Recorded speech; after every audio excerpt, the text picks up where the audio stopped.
Okay, I'm gonna put my do not disturb on. Point number 5, put your money where your mouth is. Oh my God. Put your money where your mouth is. Decide what kind of budget you want, what kind of budget you can realistically have. And I'm talking about like, what is your budget before nobody but you invests in your project?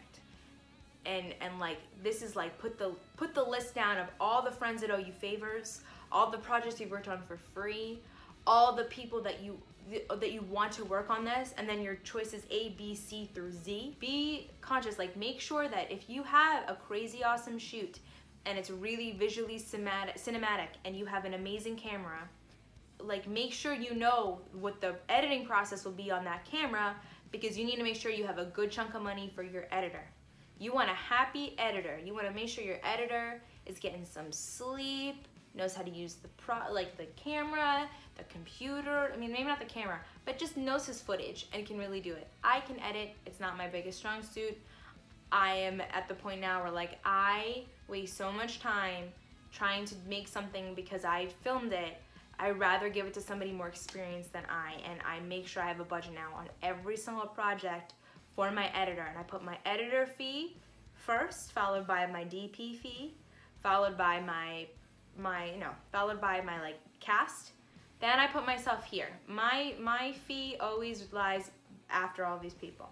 I would be doing a really shitty job if I didn't make sure that all these top-notch people weren't involved. And another big thing to say is like, work smarter, not harder.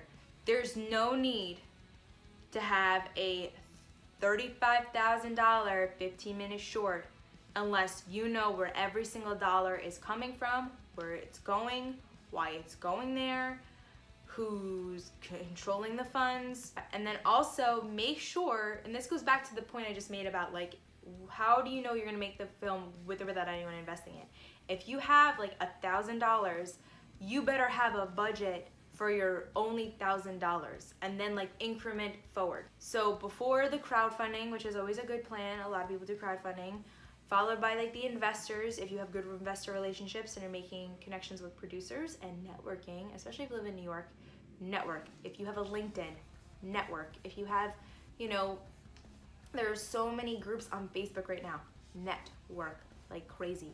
You know, before that, like think of other unique ways to raise funds for your project. Another great way to do that is with sponsorships. I love working with brands. I think that, you know, video is king in advertising right now. A lot of great ads, especially it's the holiday season. I see so many ads that explain, this goes back to one of my previous points. A lot of ads I see, especially during the holiday season, they convey the kind of customer dreams that their ideal customer has. For instance, I just saw a great one today of this animation where it's this girl who's a baker, and she always every day comes up with all these great ideas, and she puts her ideas in a box because she's too shy to show them at the bakery that she lives in, that she works in.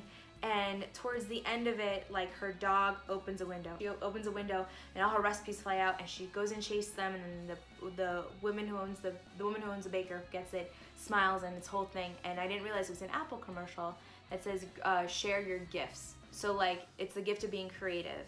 Apple's very passionate about thinking differently and being creative. So that showed me like, oh my God, like I have all these beautiful ideas that I'm always afraid to share with everybody.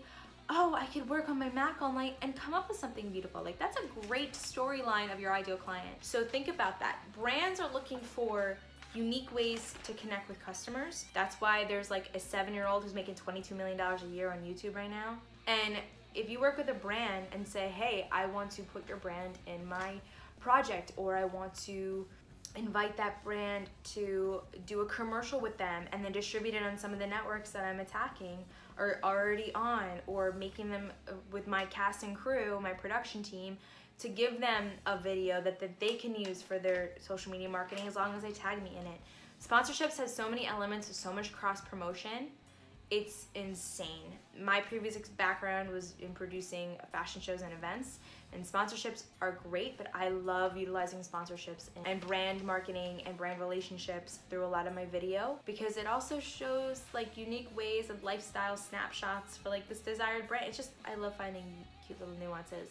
If I'm not making sense and you want to know more about sponsorships, let me know, comment below, and I will think about some, you know, cool stuff I can share about sponsorships and connecting with different brands.